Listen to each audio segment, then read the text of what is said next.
Praise the Lord, जय मसीह की। आगे का हम रेवलेशन का चैप्टर पढ़ते 13। उसमें 2 पशु नाम लिखा गया है। क्योंकि मैं ये आपको क्यों बताना चाहती हूँ, एक एक चैप्टर आपको एक एक क्यों समझा रही हूँ, क्योंकि आने वाले दिनों में आप भी समझ पाएँ कि किस तरीके से होने वाला है, किस तरीके से शैतान का हुलिया हो सकता है, किस तरीके से आपका वार हो सकता है। अगर आप भी उसमें से मतलब अगर गलत दिशा, गलत जगह पे जा रहे हो तो आपको अभी वो छोड़ना है। क्योंकि इसलिए मैं आपको ये चैप्टर और रेवलेशन चैप्टर के बारे में बता रही हूँ, क्योंकि प्रभु ने मुझे बोला है कहने के लिए कि आपको ये बता दूँ मैं, ताकि आप अलर्ट रहे। तो हम लोग 2 पशु चैप्टर 13, रेवलेशन चैप्टर 13 हम लोग पढ़ते हैं। तब मैंने एक पशु को समुद्र से ऊपर आते देखा। उसे 10 सिंग और 7 सिर थे। उसके सिंगों पर 10 मुकुट थे और उसके प्रत्येक सिर पर एक ईशा निंदक नाम अंकित था। मैंने जिस पशु को देखा वो चीते के सदृश था, किंतु उसके पैर भालू के पैरों जैसे थे और उसका मुंह सिंह के मुंह जैसा। पंखदार सर्प ने उसे अपना सामर्थ, अपना सिंहासन और महान अधिकार प्रदान किया। ऐसा लग रहा था कि उसके एक सिर पर सांकेतिक प्रहार किया गया था, किंतु वो सांकेतिक घाव अच्छा हो गया था। समस्त संसार आश्चर्यचकित होकर उस पशु के पीछे हो लिए। लोगों ने पंखदार सर्प की पूजा की, क्योंकि उसने पशु को अधिकार प्रदान किया था, और उन्होंने ये कहते हुए पशु की पूजा की, इस पशु की बराबरी कौन कर सकता है, इससे युद्ध करने का समर्थ कौन है। पशु को डिंग मारने एवं निशान निंदा करने की अनुमति 42 महीने तक बने रहने का अधिकार दिया गया। इस पर वो ईश्वर का अपमान करने और उसके नाम, उसके निवास स्थान और उन लोगों की निंदा करने लगा जो स्वर्ग के निवास करते हैं। उससे संतों के युद्ध करने एवं उन्हें परीक्षित करने की अनुमति और हर एक वंश, प्रजाति, भाषा और राष्ट्र पर अधिकार दिया गया। पृथ्वी के वे सब निवासी पशु की पूजा करेंगे जिनके नाम वध किए हुए मेमने के जीवन ग्रंथ में संसार के प्रारंभ से अंकित नहीं है। जिसके कान है सुन ले। यहाँ तक हम लोग पढ़ते हैं। यहाँ पे हमें हुलिया बताया गया है कि शैतान का हुलिया कैसा रहेगा। उसमें से 2 पशु है। इसमें से एक पशु के बारे में मैं आपको बताना चाहती हूँ। तो एक पशु जो है उस समुद्र के ऊपर आते देखा, मतलब वो समुद्र के ऊपर मतलब आते निकलेगा, और उसका कैसा हुलिया रहेगा, 10 सिंग 7 सिर और 10 मुकुट थे, और उसके प्रत्येक सिर पर एक ईशा निंदक नाम अंकित था। मैंने जिस पशु को देखा वो चीते का सदृश था, किंतु उसके पैर भालू और पैरों जैसे थे और उसका मुंह सिंह के मुंह जैसा। पंखदार सर्प ने उसे अपना सामर्थ दिया। मतलब यहाँ पे जो पशु का उन्होंने जिक्र किया है वो शैतान का जिक्र किया हुआ है। तो किस तरीके से रहेगा। और जो सर्प है, मैंने पहले ही बोला कि इब्लिस जो शुरू में ही हेवा को उन्होंने बहकाया था। तो इब्लिस सांप है, वो शैतान है, उसने पूरी अपनी शक्तियाँ, और जो पहला पशु उसको अपना सामर्थ दे दिया था। क्यों दिया था? क्योंकि वो आए और ऐसा लग रहा था कि उसके एक सिर पर सांकेतिक प्रहार किया गया था, किंतु सांकेतिक घाव अच्छा हो गया था। मतलब उसकी जो जख्म थी वो क्या हुआ था, घाव अच्छा हो गया था। ये कौन सा पशु पता है आपको?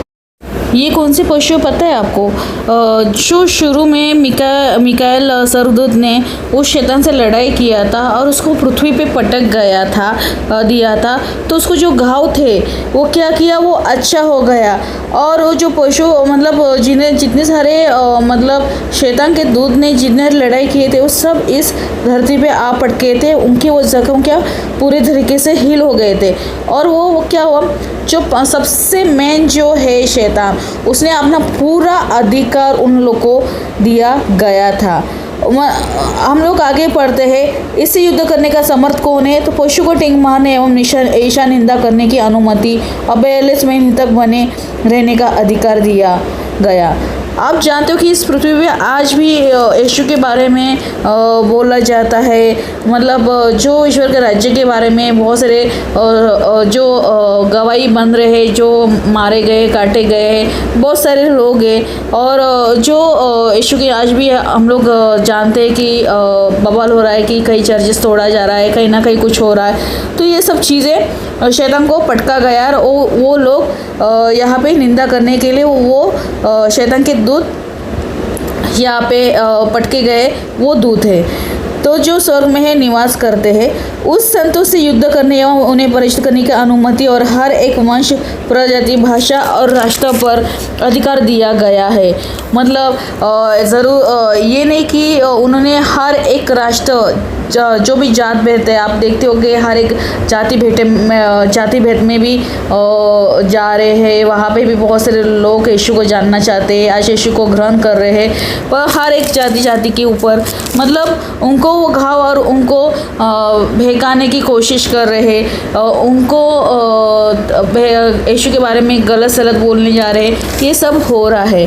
तो आप देखेंगे पृथ्वी के ये सब निवासी पशु की पूजा करेंगे जिनके नाम वध किए गए हुए मेमने के जीवन ग्रंथ में संसार के प्रारंभ से अंकित नहीं है।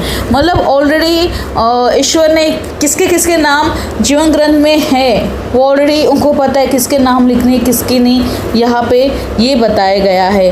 तो जो यीशु को नहीं मानते हैं, जो यीशु पे विश्वास नहीं करते और आज ये सब चीज़ें हो रही है, तो उनके नाम क्या है उस जीवन ग्रंथ में नहीं लिखा गया है।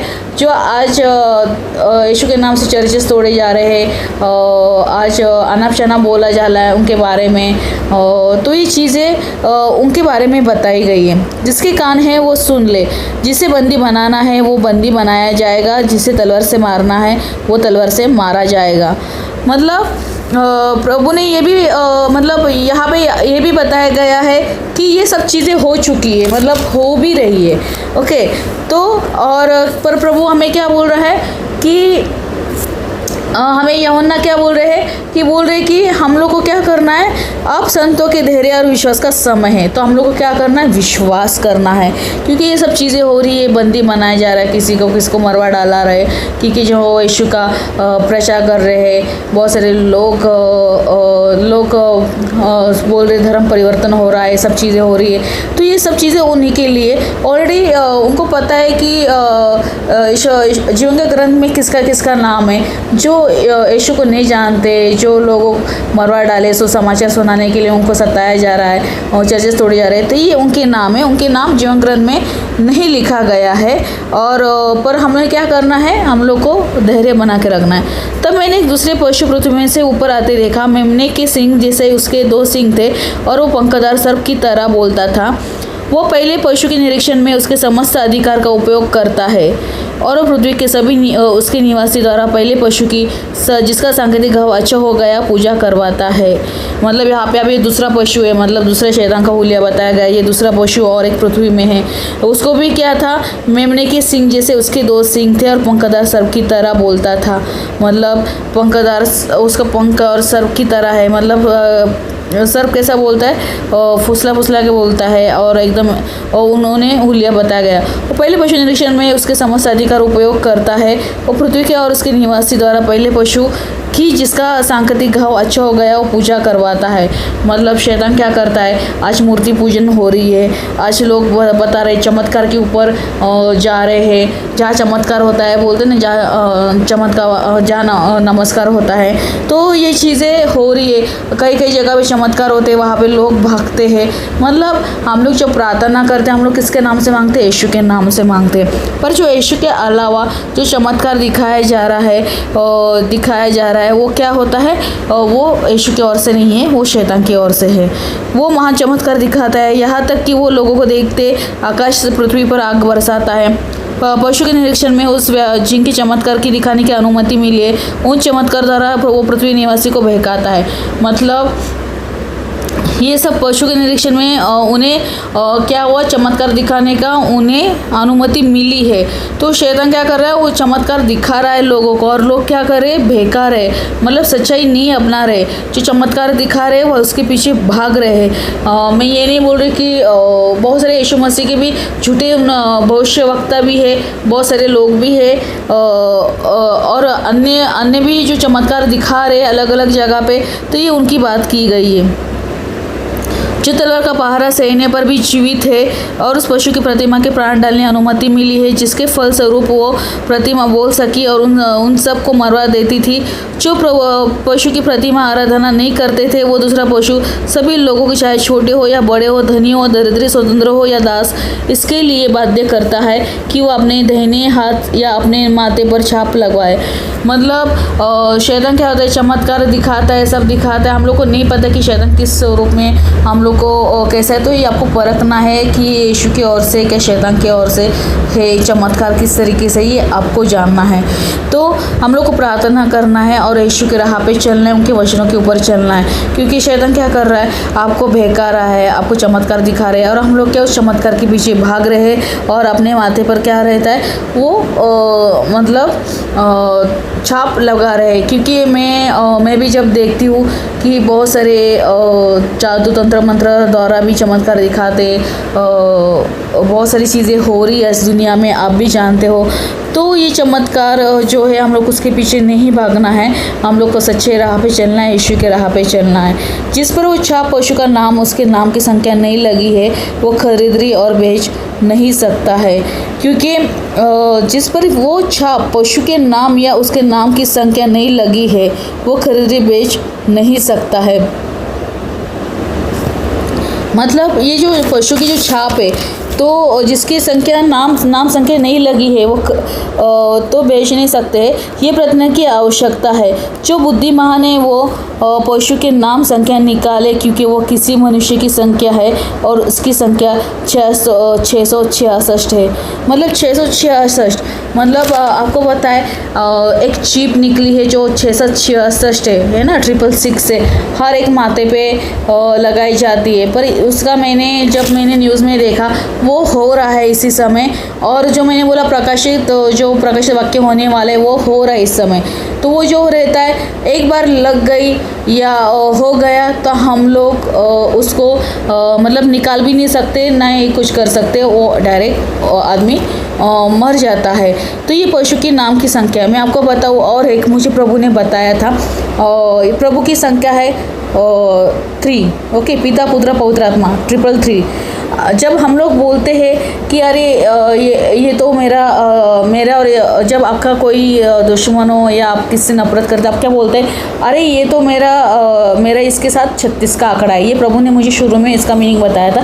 मैं बोलती भाई ये 333 है और मेरे मन में डाला ये तो मेरा मतलब मेरा ये दुश्मन इसका मेरा उसका, हम लोग बोलते हैं ना कभी कभी कि ये 36 का आंकड़ा है इसका मेरा। तो ये 6 उल्टा 6, ओके, ये एंटी क्राइस्ट का नंबर है 666 और यीशु का है 3। तो ये मुझे प्रभु ने बताया, तभी मैं भी सोच में पड़ी, बाबा ये 666 है क्या। तो ये उनके ऊपर नाम अंकित किया जाएगा जो यीशु के राह पे नहीं चल रहे, तो यीशु को नहीं जानते, जो सता रहे, ये उनके माथे पे ये नाम 666 मनाया जाएगा, जो शैतान की ओर से उनके माथे पर ये होगा। और आपको ये पहचानना है कि आप हो उसमें से, अगर आप हो तो आपको ये तुरंत छोड़ना है और यीशु के राह पे चलना है, पश्चाताप करना है। क्योंकि ऑलरेडी ये सब चीज़ें हो रही है हमारी दुनिया में, क्योंकि प्रभु का आंकड़ा 3 है और शैतान का आंकड़ा 6 है और 666। तो आने वाले दिनों में आपको अलर्ट रहना है, प्रार्थना करना है, विश्वास में बने रहना है और आपको इस चीज़ में नहीं गिरना है। शैतान के राज्य में जहाँ पे चमत्कार दिखाई दे रहा है, जहाँ पे आप उसके पीछे नहीं भागना है। वो जैसा बोलते चमत्कार दिखाते, अगर वो आप जैसा बोलेगा, आप चमत्कार के पीछे पीछे भागते भागते वो जो बोलेंगे आप वैसे करते रहेंगे, आप गलत राह पे नहीं जाना है आप लोगों को, ओके। क्योंकि चमत्कार जो दिखाता है वहाँ पे वो गलत राह पे आपको जो भी बताएगा आप उसे वैसे करते जाओगे, गलत राह पे आप गलत काम करना स्टार्ट कर दोगे। अगर गलत काम करना स्टार्ट करोगे तो वो जो 666 का जो छाप है वो आपके ऊपर लगाया जाएगा। तो हम लोग को यीशु के राज्य में, सर के राज्य में जाना है, शैतान के फुसलाए हुए राज्य पे नहीं जाना है। तो ये प्रभु ने मुझे बताया, क्योंकि यीशु शुरू में मुझे 36 का आंकड़ा 666 क्या होता है, तो प्रभु ने मुझे बताया था कि हर एक चीज़ बाइबल के वर्षन में 3 उनके भी शिष्य 3 थे, पिता पुत्र पवित्रात्मा भी 3 लोग थे, और क्रॉस का जो चिन्ह था वो भी अगर ऊपर से लेके नीचे और ऐसा दोनों 1 2 3 ऊपर का एक कोना और लेफ्ट साइड राइट साइड का 2 और 3 ऐसे कोने, तो ऐसे बहुत सारी चीज़ें हैं वहाँ पे बाइबल में मेंशन है। हर 3 चीज़ें लिखी गई है और शैतान उसके विरुद्ध में है 6, तो ये 666 वही है। तो क्योंकि कैसा 3 के विरुद्ध क्या रहता है, 6 से होगा अगर आप लिखने जाओगे तो ये था आज का बाइबल का वचन। अगर आपका कोई प्रेयर रिक्वेस्ट है तो आप हमें कमेंट बॉक्स में प्रेयर रिक्वेस्ट डाल सकते हो। अगर आप यीशु मसीह के राज्य में बीज बोना चाहते हो तो मेरे दिए गए जीपे नंबर पे आप यीशु के राज्य में बीज बो सकते हो। तो प्रभु सबको आशीष करे और आप अलर्ट रहो, सावधान रहो और यीशु की महिमा करते रहो, पूरा विश्वास बनाए रखो। तो आप सब प्रभु यीशु आप सबको आशीष करे। Praise the Lord. जय मसीह की। Thank you.